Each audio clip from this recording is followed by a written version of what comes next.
Hi friends, welcome to my channel. అందరూ ఎలా ఉన్నారు? ఇవాళ నేను ఒక మంచి క్రాఫ్ట్తో మీ ముందుకు వచ్చేసాను.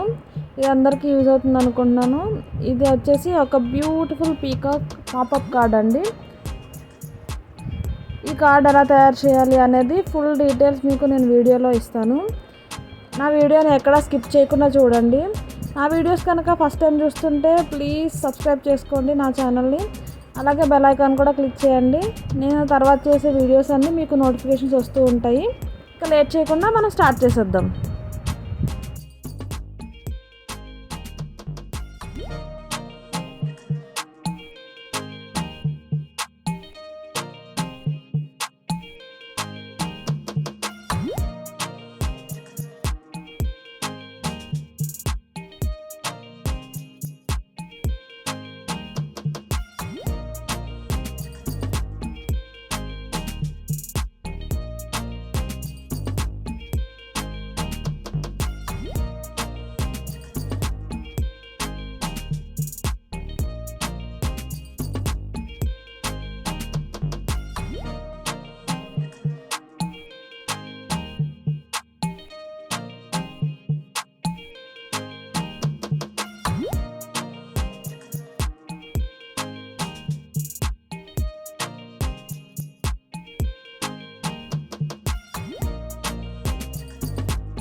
ఓకే ఫ్రెండ్స్, మన beautiful peacock popup card ready అయిపోయింది.